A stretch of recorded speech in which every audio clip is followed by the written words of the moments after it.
아마존이 이름도 생소한 한국인 연구소에 4천억 원을 던졌을 때 전 세계 투자자들은 미쳤다고 했습니다. 석유 한 방울 안 나는 나라의 스타트업에 제프 베이조스가 사기를 당한 거 아니냐는 조롱이 뉴욕 월스트리트의 마천루 사이를 가득 메웠죠. 억만장자의 변덕이 부른 역대급 실수라며 한국인들의 무모한 도전을 비난하기에 바빴습니다. 하지만 여러분, 지금 상황은 완전히 뒤집혔습니다. 지금 뉴욕 타임스퀘어 한복판, 가장 비싼 광고가 걸려야 할 그 전광판을 장식하고 있는 건 화려한 브랜드가 아닙니다. MIT 출신 한국인 천재들이 낡은 실험실에서 쏘아 올린 석유시대의 종말을 알리는 단 한 줄의 속보입니다. 석유 한 방울 나지 않는 나라라며 한국을 무시했던 오만한 에너지 거물들이 이제는 제발 그 기술 좀 나눠달라며 한국 박사들 집무실 앞에 줄을 서서 고개를 숙이고 있습니다. 도대체 한국의 1.5메가와트급 암모니아 엔진이 어떤 위력을 가졌기에 돈 냄새라면 귀신같이 맞는 아마존이 이토록 간절하게 손을 내민 걸까요?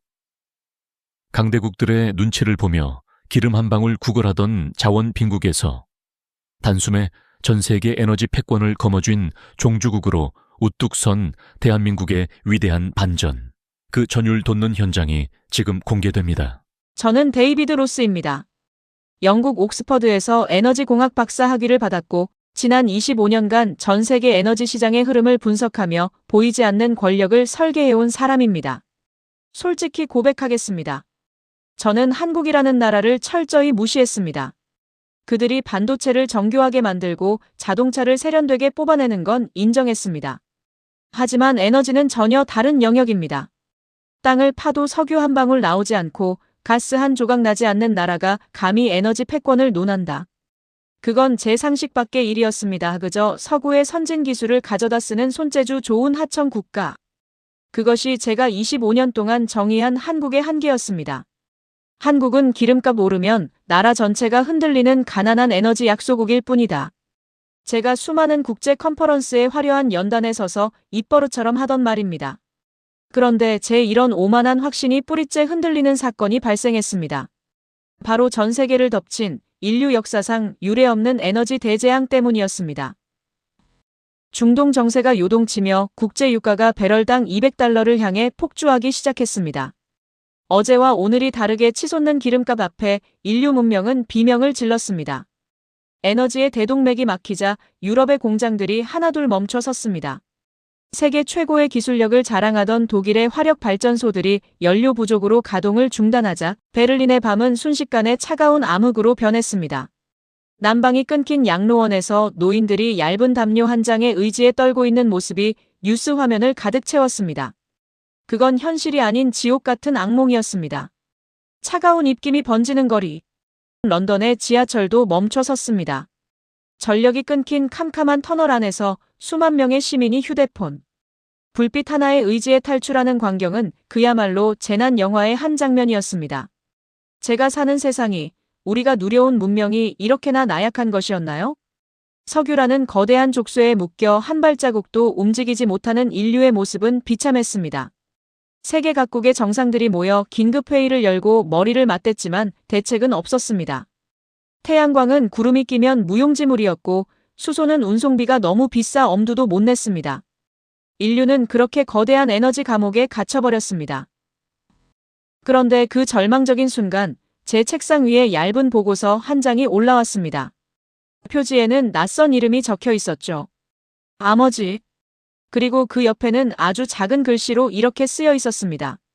코리안 파운더. 한국인들이 만든 기업이라는 뜻이었습니다. 보고서의 내용은 더욱 황당했습니다. 암모니아를 분해해서 무한한 에너지를 뽑아내겠다고요? 저는 보고서를 읽다 말고 크게 헛웃음을 터뜨렸습니다. 암모니아가 무엇입니까? 비료를 만들 때나 쓰고 화장실 청소할 때나 쓰는 그 지독하고 냄새. 나는 화학 물질 아닙니까? 그런 싸구려 물질로 에너지 혁명을 하겠다니. 저는 이 보고서가 전 세계적인 위기를 틈타 투자를 받기 위한 사기극이라고 확신했습니다. 한국인들이 이제는 에너지 영역에서까지 이런 허풍을 떠는군. 저는 분노 섞인 한숨을 내쉬며 보고서를 구겨 쓰레기통에 던져버리려 했습니다. 하지만 제 손이 쓰레기통으로 향하던 그 찰나, 제 눈을 멈추게 한 숫자가 있었습니다. 효율 70% 향상. 에너지를 연구하는 학자들에게 이 숫자는 단순한 데이터가 아닙니다.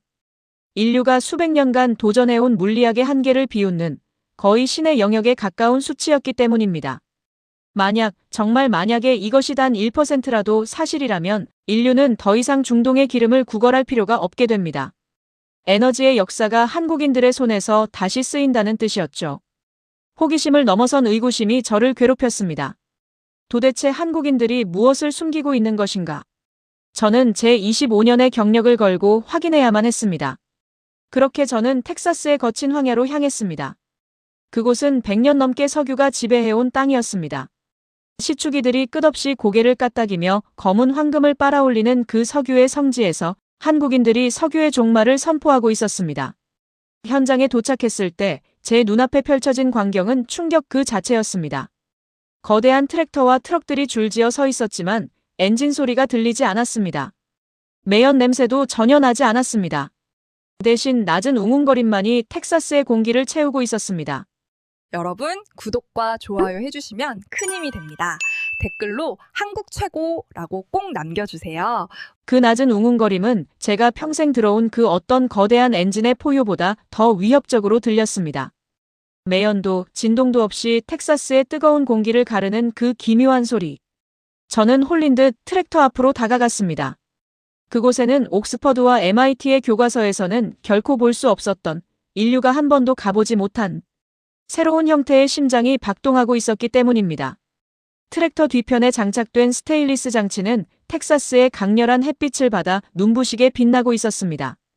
수백 미터에 달하는 정교한 배관들이 마치 거대한 생명체의 혈관처럼 복잡하게 얽혀 있었고, 그 배관을 흐르는 액체 암모니아가 에너지를 뿜어낼 때마다 장치는 미세한 성해를 내뿜으며 차갑게 식어가고 있었습니다.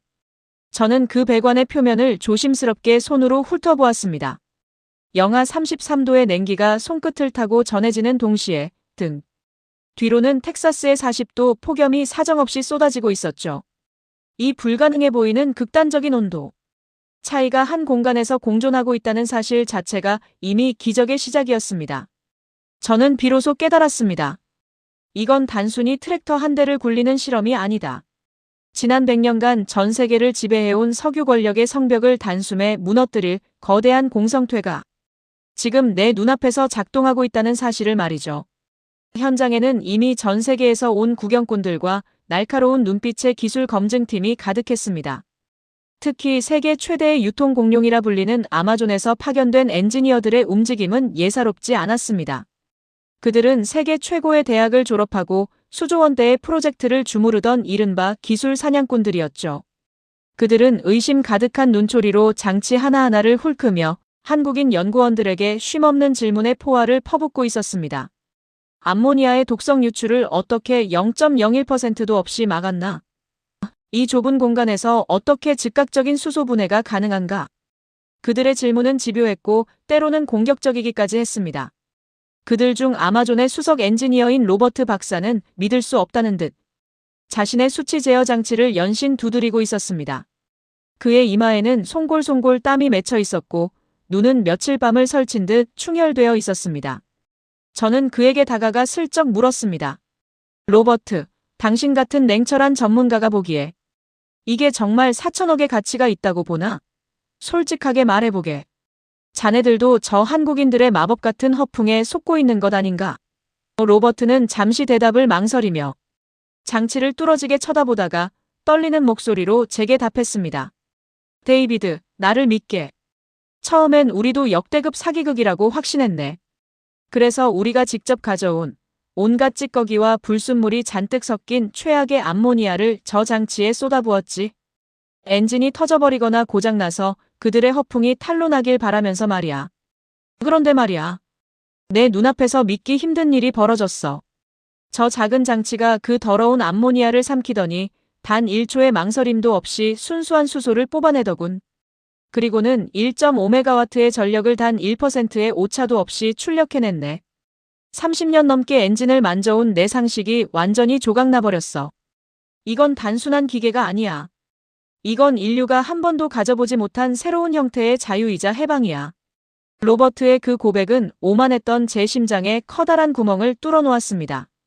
저는 믿을 수 없는 마음으로 기계 밑으로 직접 기어들어가 부품들을 하나하나 살펴보기 시작했습니다.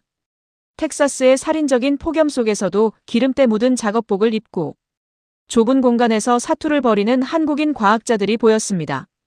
그들의 작업복은 땀과 기름으로 절어 바닥에 달라붙을 정도였고 얼굴은 며칠 밤을 꼬박 세운 듯 초췌함이 가득했습니다. 하지만 그들의 눈빛만큼은 제가 보아온 그 어떤 노벨상 후보들보다 더 날카롭고 뜨겁게 빛나고 있었습니다. 저는 그중 가장 지쳐 보이는 박재현 박사가 잠시 기계 밖으로 나왔을 때 그에게 물었습니다. 대체 무엇이 당신들을 이토록 지독하게 만드는 겁니까?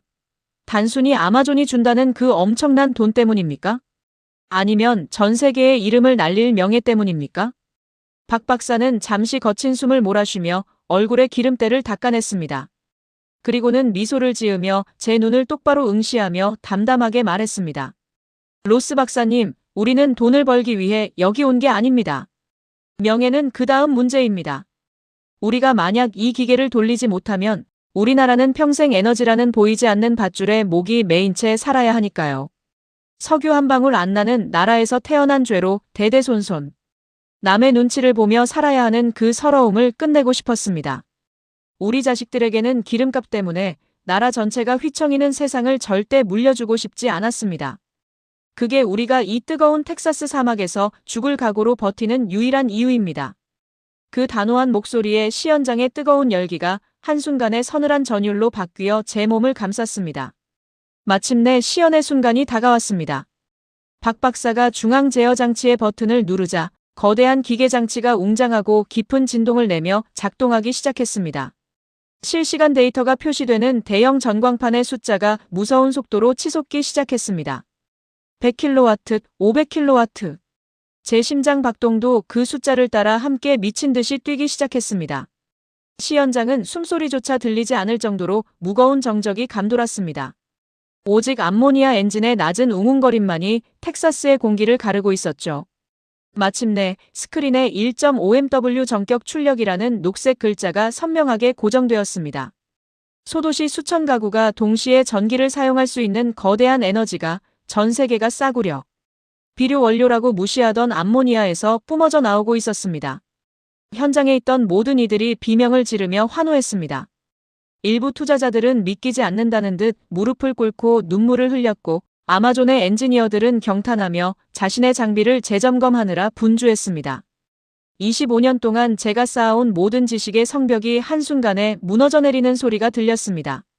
이건 단순한 기계의 승리가 아니었습니다. 자원 빈국 대한민국이 전 세계 석유 패권을 향해 던진 거대한 반격의 시작이었습니다. 하지만 저를 정말로 무너뜨린 것은 이 경이로운 기술 수치만이 아니었습니다. 시연회가 끝나고 모두가 축배를 들러 떠난 뒤 텍사스의 밤하늘에 별이 쏟아질 무렵이었습니다. 저는 연구실 한 구석에서 낡은 수첩을 소중히 닫고 있던 박재현 박사를 다시 만났습니다. 그는 수첩 사이에서 낡고 빛바랜 사진 한 장을 꺼내 제게 보여주었습니다. 거기엔 1970년대 중동 사막에서 흙먼지를 뒤집어 쓰고 낡은 트랙터 옆에서 환하게 웃고 있는 한 남자가 있었습니다. 바로 박 박사의 아버지였습니다. 박 박사는 사진 위로 떨어지는 눈물을 닦으며 떨리는 목소리로 말했습니다. 로스 박사님, 우리 아버지가 그 뜨거운 사막에서 자식들 학비 벌겠다고 피눈물을 흘리며 쌓았던 그 정직한 신뢰가 없었다면 오늘의 이 엔진도 결코 태어나지 못했을 겁니다. 아버지는 말씀하셨죠. 한국인은 자원은 없어도 신용 하나로 버티는 민족이라고요. 석유 한 방울 안 나서 강대국들 눈치 보며 살아야 했던 대한민국의 서러움을 우리 세대에서 끝내는 것, 그것이 제 평생의 사명이었습니다. 아버지가 사막에 심어놓은 그 땀방울을 제가 이제야 거두는 기분입니다. 박 박사의 말은 제 가슴을 송곳처럼 깊숙이 파고들었습니다. 저는 깨달았습니다. 아마존이 4천억 원이라는 천문학적인 돈을 던진 건 단순히 엔진 도면의 효율 때문이 아니었습니다.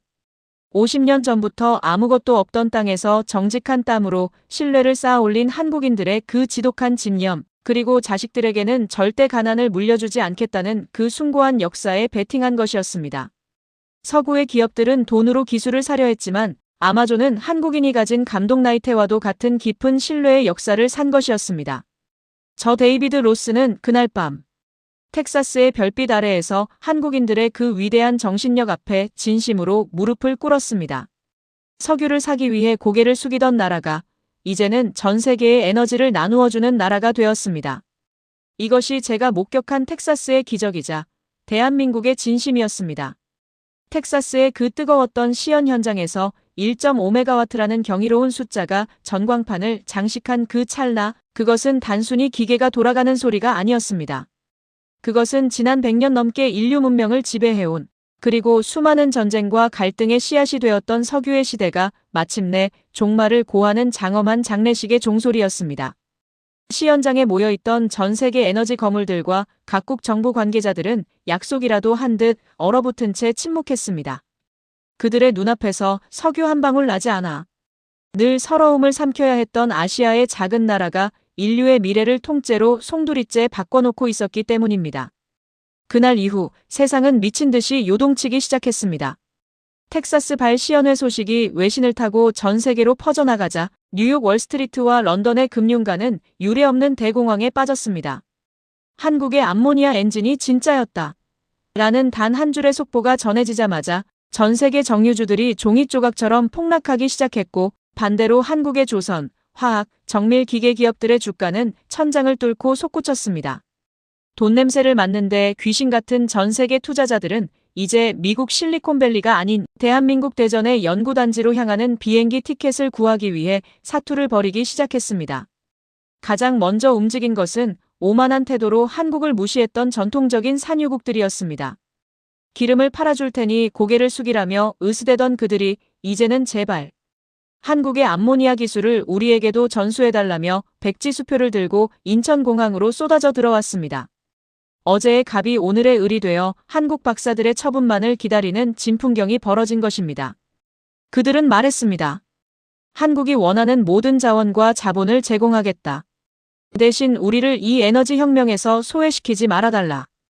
이것은 단순히 비즈니스의 성공이 아니라 대한민국이 전 세계 에너지 질서를 재편하는 에너지 종주국으로 등극하는 역사적인 선언이었습니다.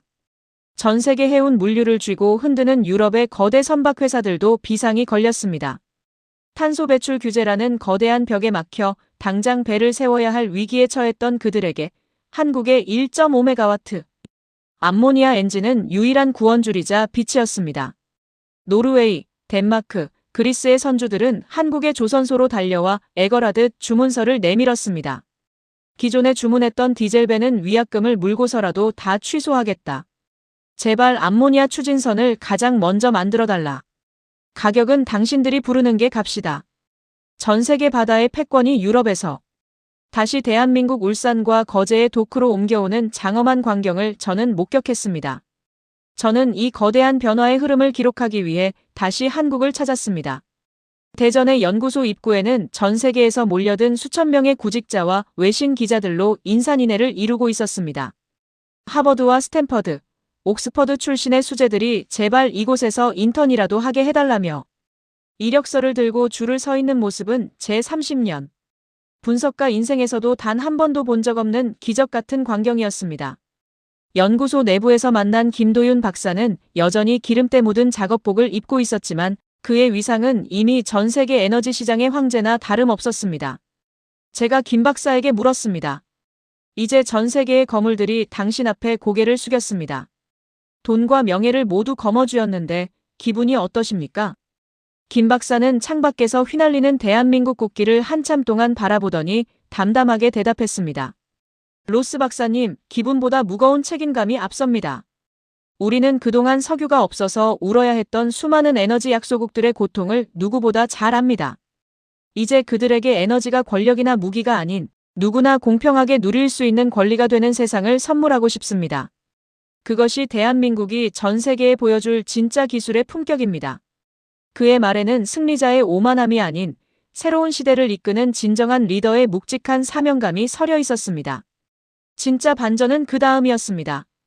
한국 정부는 이 무한한 가치의 기술을 단순히 독점하여 돈을 버는 수단으로만 쓰지 않았습니다. 한국은 전 세계를 향해 에너지 평화 선언을 발표하며 기술의 핵심 가치를 우호국들과 공유하되 그 모든 표준과 인증을 대한민국이 주도하겠다고 선포했습니다. 이제 전 세계 에너지 표준이 한국어로 쓰이고 한국의 인증 없이는 그 어떤 암모니아 선박도 바다를 건널 수 없는 세상이 온 것입니다. 미국과 유럽의 환경단체들은 서울시청 광장에 모여 감격의 눈물을 흘리며 지구를 구한 것은 백인들의 구호가 아니라 한국인들의 실천이었다고 외쳤습니다.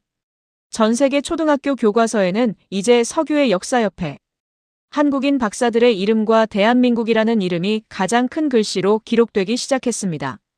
에너지 자립을 완벽하게 이뤄낸 대한민국은 이제 그 어느 강대국의 눈치도 보지 않습니다. 오히려 강대국들이 한국의 에너지 정책을 살피며 자국의 미래를 설계하는 위치에 섰습니다. 석유 한 방울 나지 않아 강대국들의 눈치를 보며 비싼 값을 치러야 했던 서러운 세월. 그 세월을 기술 하나로 정면 돌파한 한국인들의 저력 앞에 전 세계는 전율했습니다.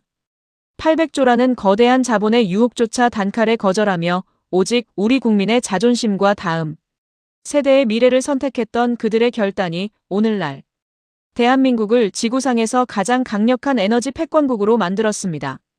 이제 전 세계는 보게 될 것입니다. 돈이 아닌 피와 땀으로 그리고 서로에 대한 굳건한 신뢰로 일궈낸 한국의 에너지가 어떻게 어두운 지구를 다시 밝히는지를 말입니다.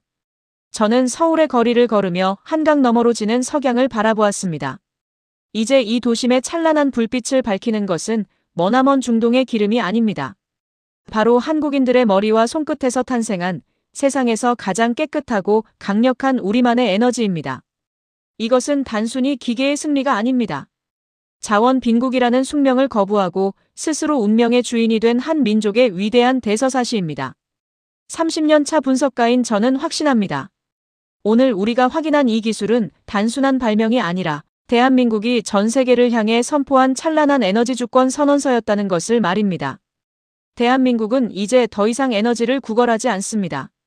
오히려 전 세계의 공장과 선박이 한국의 기술 없이는 멈춰 설 수밖에 없는 시대. 우리 아이들이 에너지 걱정 없이 전 세계를 무대로 꿈을 펼칠 수 있는 진정한 종주국의 시대가 열린 것입니다. 이 위대한 반전의 주인공은 바로 이 방송을 보고 계신 여러분이며 여러분의 헌신이 모여 만든 단단한 나이테가 오늘날의 대한민국을 지탱하고 있습니다. 텍사스의 그 뜨거웠던 시연 현장은 이제 전 세계 에너지 역사의 성지가 되었습니다. 1.5메가와트의 전력이 단 1%의 흔들림도 없이 안정적으로 출력되던 그 경이로운 순간 인류 문명을 100년 넘게 옥죄고 있었던 석유라는 무거운 사슬은 마침내 끊어졌습니다. 그리고 그 거대한 변화의 중심에 당당히 선 대한민국은 이제 더 이상 변방의 작은 나라가 아닙니다. 전 세계 경제학자들과 에너지 전문가들은 이제 한국을 가리켜 기술로 자원을 창조한 무한산유국이라 부르기 시작했습니다. 기름 한 방울 나지 않아 서러운 눈물을 삼켜야 했던 지난 70년의 세월이 한국인들의 지독한 집념과 기술이라는 이름으로 완전히 보상받는 역사적인 순간이었습니다. 시연회가 끝나고 몇 달 뒤, 저는 다시 한번 한국 땅을 밟았습니다. 이번에는 무시와 편견을 가득 담았던 예전의 차가운 분석가가 아니었습니다. 한국의 이 위대한 여정을 기록하고 경외심을 표하고 싶어 안달이 난 대한민국의 열렬한 팬으로서 서울공항에 내렸습니다. 공항에 내리자마자 느껴지는 공기부터가 이전과는 확연히 달랐습니다. 도심 곳곳의 건물에는 이미 암모니아 기반의 청정 에너지 시스템이 설치되어 하얀 수증기를 내뿜고 있었고 거리를 지나는 시민들의 얼굴에는 이전에 없던 여유와 자부심이 가득했습니다. 에너지 가격 폭등에 가슴 졸이며 보일러를 끄던 불안은 이제 한국인들의 기억 속에서 사라지고 있었습니다. 저는 대전의 연구단지로 곧장 향했습니다. 그곳에서 다시 만난 김도윤 박사는 여전히 소매가 해진 작업복 차림이었습니다. 4천억 원이라는 천문학적인 투자금을 거머쥐고 전 세계 에너지 패권을 단숨에 손에 쥔 시대의 영웅치고는 너무나 소탈하고 검소한 모습이었습니다. 저는 그에게 꼭 묻고 싶었던 가슴속 깊이 담아두었던 질문을 던졌습니다. 김 박사님, 정말 후회 없으십니까? 아마존이나 다른 거물들이 제안했던 그 엄청난 돈이면 당신은 평생, 아니 대대손손 왕처럼 화려하게 살 수 있었을 텐데요. 왜 그 모든 유혹을 뿌리치고 굳이 이 험난한 길을 선택하신 겁니까? 김 박사는 잠시 창밖에서 힘차게 휘날리는 태극기를 바라보더니 조용하지만 묵직한 어조로 입을 열었습니다. 로스 박사님, 돈은 있다가도 없는 것이고 화려함은 금방 시들기 마련이지요. 하지만 우리 기술이 전 세계 바다를 누비고 우리 아이들이 공해 없는 푸른 하늘 아래서 마음껏 숨쉬며 뛰노는 모습은 그 어떤 돈으로도 살 수 없는 가치입니다. 저는 한국인입니다. 우리 조상들이 피와 땀으로 지켜온 이 소중한 땅에서 우리 세대가 기술로 보답하는 건 선택이 아니라 당연한 숙명이었습니다. 그의 말에는 어떤 정치적 수사도 과장된 영웅주의도 없었습니다. 오직 조국에 대한 깊은 사랑과 과학자로서의 고결한 사명감만이 흐르고 있었습니다. 저는 그와 함께 울산의 거대 조선소를 방문했습니다. 그곳에는 아머지의 암모니아 크래킹 기술이 탑재된 세계 최초의 무탄소 암모니아 추진 거대 상선이 위용을 뽐내며 진수를 기다리고 있었습니다. 수만 톤의 거대한 쇳덩어리가 석유 없이 오직 암모니아만으로 거친 대양을 건너게 되는 역사적인 장면이 제 눈앞에 펼쳐졌습니다. 조선소 입구에는 자원 빈국에서 에너지 종주국으로라는 커다란 현수막이 걸려 있었고 그 문구를 바라보며 수많은 숙련공이 눈시울을 붉히고 있었습니다. 그들은 자신들의 손으로 인류의 새로운 길을 만들고 있다는 사실에 가슴 벅차하고 있었습니다. 로스 박사님, 저 거대한 배 한 척에 우리 국민 수천 명의 일자리가 달려있고 수만 명의 가족들의 생계가 달려있습니다. 김 박사가 상선을 가리키며 말했습니다. 만약 우리가 그 탐욕스러운 자본의 기술을 팔아치웠다면 저 배는 다른 나라의 마크를 달고 다른 나라의 공장에서 만들어졌겠지요. 하지만 우리는 거절했습니다. 덕분에 우리 거제와 울산의 가족들이 다시 웃을 수 있게 된 겁니다. 이게 진짜 800조보다, 아니 그 어떤 천문학적인 금액보다 가치 있는 것 아니겠습니까?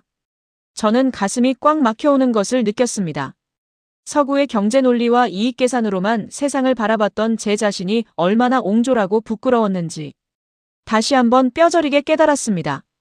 한국인들에게 기술은 단순히 부를 쌓기 위한 수단이 아니었습니다. 그것은 공동체를 지키는 든든한 방패였고 다음 세대를 위한 흔들리지 않는 주춧돌이었습니다. 그날 저녁 서울 도심의 한 강연장에서 저는 수많은 한국의 젊은 공학도들과 마주 섰습니다. 저는 연단에 올라 강연을 시작하기 전 청중들을 향해 깊숙이 고개를 숙였습니다. 저는 여러분의 나라를 무시했던 어리석고 오만한 학자였습니다. 하지만 이제 전 세계 앞에서 당당히 고백합니다. 인류의 미래는 바로 이곳, 대한민국에 있습니다. 여러분의 집념과 사랑이 결국 지구를 구했습니다. 제 고백의 청중석에서는 우레와 같은 박수와 환호가 터져나왔습니다. 강연이 끝나고 돌아오는 길, 저는 한강변을 천천히 걸었습니다. 화려하게 불을 밝힌 수많은 빌딩과 바쁘게 지나가는 차들. 이제 이 모든 아름다운 풍경을 돌리는 에너지는 멀리 중동의 기름이 아닙니다. 바로 한국인들의 머리와 손끝에서 탄생한 세상에서 가장 깨끗하고 강력한 우리만의 에너지입니다. 대한민국은 이제 더 이상 에너지 가격 폭등에 가슴 졸이며 밤잠을 설치지 않아도 됩니다. 오히려 전 세계가 한국의 에너지 결정을 숨죽여 지켜보고 한국의 기술 공유를 간절히 기다리는 세상이 되었습니다. 유럽의 수석 고문들도 미국의 거물 정치인들도 이제는 한국 과학자들을 단 5분이라도 만나기 위해 줄을 서서 기다리는 것이 일상이 되었습니다. 저는 런던으로 돌아가는 비행기 안에서 보고서의 마지막 페이지를 경건한 마음으로 채워나갔습니다. 21세기, 인류는 두 가지 시대를 살게 될 것이다. 석유에 종속되어 자원을 가진 자들에게 휘둘렸던 어둠의 시대, 그리고 한국이 열어젖힌 무한 에너지의 광명 시대. 이 혁명의 이름은 바로 대한민국이다. 저는 노트북을 덮으며 창밖을 보았습니다. 구름 아래로 멀어지는 한반도의 야경이 그 어느 때보다 찬란하고 위엄있게 빛나고 있었습니다. 이것은 단순히 에너지를 바꾼 사건이 아닙니다. 약소국의 서름을 딛고 오직 실력과 정직한 땀방울 하나로 세계의 중심에 우뚝 선 위대한 민족의 승리입니다. 800조라는 거대한 탐욕의 유혹을 뿌리치고 국민의 자존심과 자식들의 미래를 선택했던 한국인들. 그들이 있기에 우리는 오늘보다 더 나은 내일을 꿈꿀 수 있게 되었습니다. 여러분, 이제 스스로의 삶에 대해 더 큰 자부심을 가지셔도 좋습니다.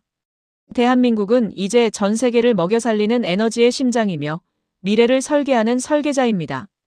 자원 하나 없는 척박한 땅에서 기술이라는 위대한 기적을 일궈낸 우리 과학자들과 그들을 믿고 묵묵히 지지해준 우리 국민 모두가 이 승리의 진정한 주인공입니다. 석유의 시대는 완전히 끝났습니다. 이제 대한민국의 위대한 에너지가 온 세상을 밝히는 눈부신 아침이 시작되었습니다. 오늘 전해드린 대한민국의 위대한 반전 드라마, 여러분은 어떻게 보셨습니까? 800조라는 눈앞의 거대한 돈보다 우리 국민의 자존심과 다음 세대의 미래를 먼저 생각한 한국인들의 기계. 그 묵직한 진심이 전 세계 에너지 시장의 판도를 바꾸고 우리 조국의 국격을 단숨에 올려놓았습니다. 돌이켜보면 참으로 눈물겨운 여정이었습니다. 우리 어르신들 기억하시지요? 기름 한 방울 나지 않는 나라에서 자식들. 굶기지 않으려, 나라 살림 보탬 되려 얼마나 애쓰셨습니까? 독일의 차가운 탄광 속에서 중동의 뜨거운 사막. 먼지 속에서 우리 아버지와 어머니들이 흘린 그 정직한 땀방울이 없었다면 오늘날의 이런 기적은 꿈도 꾸지 못했을 것입니다. 자원 하나 없는 이 작은 땅덩어리에서 우리가 믿을 수 있는 것은 오직 서로의 손을 맞잡은 온기와 안 되면 될 때까지 해보자는 지독한 집념뿐이었습니다. 우리가 자원이 없지 사람이 없냐며 허리띠 졸라매고 자식들 공부시켰던 그 간절한 교육열이 결국 800조. 백지수표도 우습게 만드는 세계 최고의 기술력으로 되살아난 것입니다. 오늘 대본의 주인공들이 보여준 그 단단한 용기는 사실 거친 세월을 온몸으로 버텨오신 우리 구독자 여러분의 삶을 쏙 빼닮았습니다. 포기하고 싶을 때마다 가족을 생각하며 다시 일어섰던 그 위대한 정신이 이제는 대한민국을 전 세계 에너지의 심장으로 만들었습니다. 이제 우리 손주들은 기름값 걱정 없는 나라, 세계가 우러러보는 당당한 종주국에서 어깨 펴고 살아가게 될 것입니다. 여러분, 스스로의 삶에 더 큰 자부심을 가지셔도 좋습니다. 오늘 우리가 확인한 이 찬란한 승리는 단순히 과학자들만의 것이 아닙니다. 이 나라를 이만큼 일궈오신 여러분의 헌신에 하늘이 내린 최고의 보답이자 선물입니다. 그 고단했던 세월, 정말 고생 많으셨습니다. 여러분이 계셨기에 대한민국은 오늘 한 번 더 웃을 수 있습니다. 오늘 준비한 소식은 여기까지입니다. 이 이야기가 여러분의 가슴 속에 작은 등불 하나 켜드린 시간이었기를 소망합니다. 영상이 좋으셨다면 구독과 좋아요로 이 뜨거운 감동을 주변에도 나눠주세요. 여러분의 응원 섞인 댓글 한 줄이 저희가 더 좋은 이야기를 찾아 나서는 가장 큰 힘이 됩니다. 오늘도 우리 구독자님들 맛있는 식사 챙겨 드시고 편안한 저녁 되시길 바랍니다. 당신은 이 세상 그 무엇과도 바꿀 수 없는 대한민국의 가장 큰 자산이자 자랑입니다. 지금까지 감동나이트였습니다. 고맙습니다.